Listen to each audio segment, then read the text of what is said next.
got that hit psychically. Ralph believes that they would have targeted that area anyway, but the specific day and time that they targeted that area had a lot to do with him. Because he had, taken a whole bunch of stuff that he had from Tesla and car, all these documents and all kinds of stuff, and he had packaged it up to send it to a new museum, a Tesla museum that's opening up, and he had it all boxed. The courier was coming the next morning to get it, but because of the fire, they forgot about it and they didn't grab it, and it got burned up in the fire. And wow. and the courier could ever come. Yeah, so they real Men in Black kind of thing, huh? Yeah, and he said before he was sending it off and stuff, he was getting phone calls and them, saying to him on the phone that, if he keeps doing what he's doing, they're going to kill him and come after him and, all this stuff. But I was the only person that got him on the show. Wasn't he into that? First time I tried to get him on the show, my God, I couldn't even get him on the show. They only had like 40 minutes. We struggled for 2 hours trying to get them on. Every avenue that I used to try to get them on, it was cut off. I mean, even to the point where I was trying to call Ralph's phone number, and it wasn't even ringing, but I could show him on my tablet that the phone was ringing, and they were not even getting it. Yeah, so they haven't. Then they came on my show again and talked about it because they wanted people to know that they were okay because nobody knew what had happened to them. They were like at home. Ralph Ring, doesn't he do, what is that guy that does an event out there? Doesn't he do the Nevada thing? It's one of the other girls. They were getting around. Lori and Fenton. Right, but the Lori problem and Fenton does Starworks or something, or is that, they is that Paula? Did all kinds of stuff. They did all kinds of different stuff until his heart got bad. And then that was, I don't know what year it was, a few years ago. And then it was just Starworks between 2012 and 2018, right? Somewhere with Paula. Actually, they have a website where they have a lot of all the stuff that they could post on it from all the events that they've been at. But now they're living in Arizona. It was crazy what happened to them. I'm so shocked that they survived, actually. I mean, they came on my show and talked about the whole story and kind of where they're at now, but they're super happy where they're at. They're living in some town in Arizona that is a really conscious community, and it's becoming a cashless society, and they really like being there, and they have these great spiritual meetings every week, and they're reading all kinds of things they've never read before, and they really feel that if Paradise hadn't happened, even though they left everything, they didn't have phones, all they could do was they were in their pajamas, grab their dog. They didn't have their wallets, they didn't have a purse, they didn't have zero.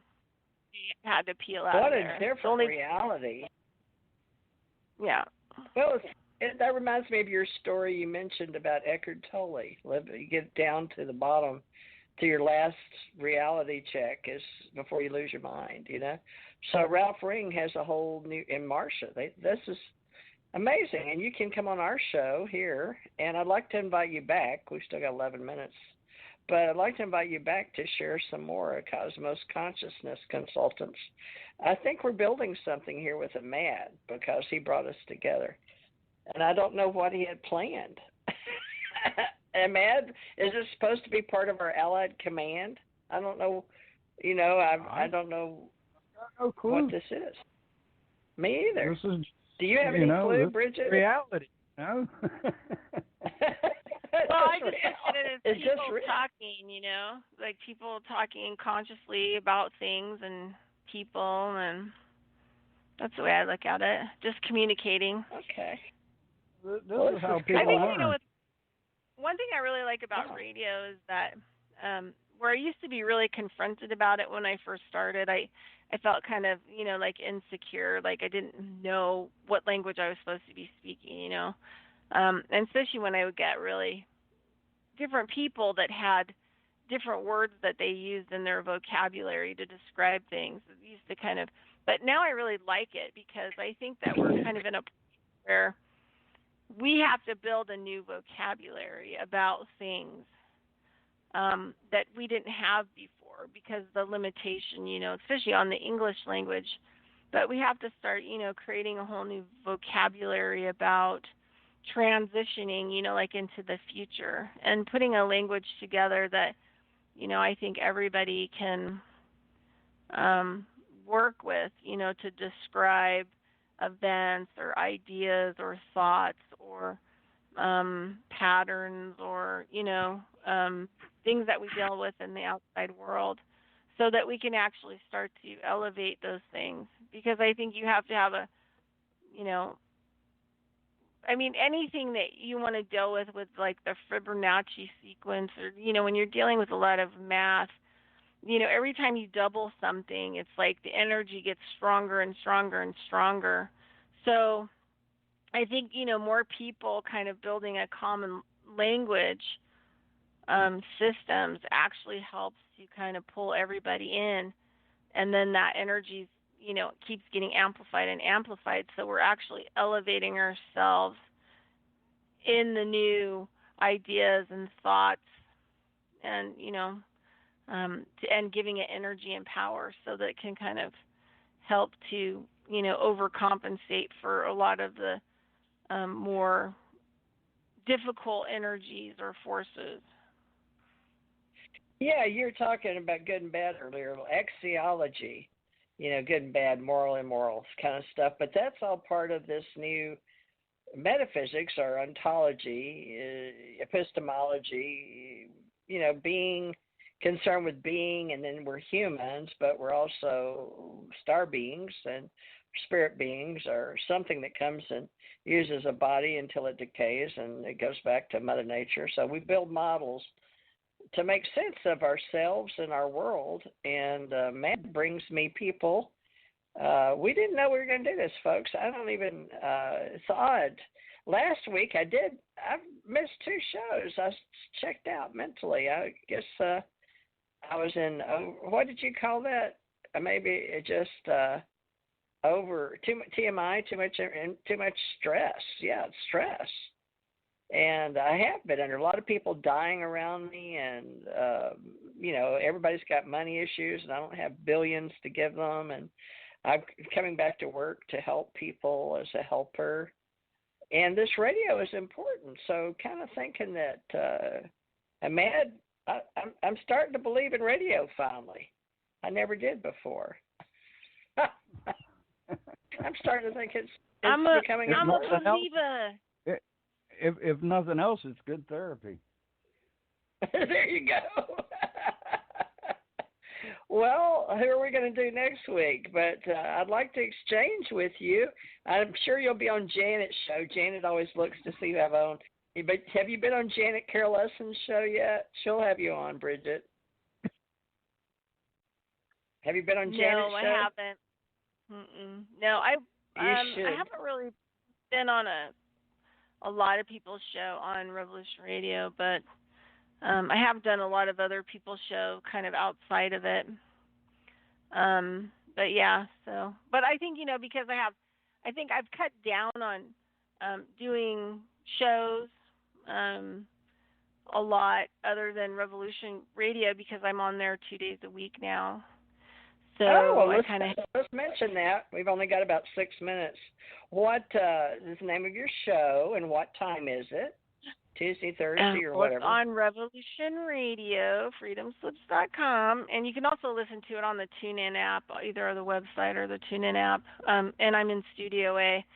I'm on Wednesdays at noon Eastern Standard Time to 2 p.m. Eastern Standard Time, and then I'm also Studio A Saturday. And I am 1 p.m. Eastern Standard Time to 3 p.m. Eastern Standard Time on Saturday. And my show is called Carrying Stones and Digging Holes Radio Show. So I like to get a lot of different stones. Yeah, digging holes. And digging holes, yeah. Yeah, so yeah, it's kind of like, a take on kind of chop wood and carry water. It's just about the spiritual principles. And so a lot of the people that I have on the show are people who are past kind of like talking about building things and are already doing things, already like hitting the ground running and have all this really great grassroots stuff. Like I have a guy on this weekend. I don't know him very well, but he has like a background in Maharishi and Iowa and a lot of that stuff in his past. I think he's probably like my age.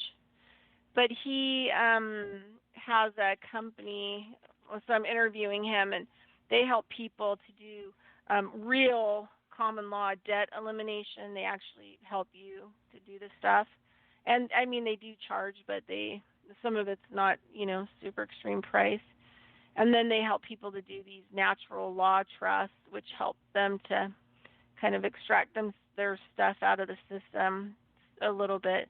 So it'll be interesting to have him on my show. He's going to be new.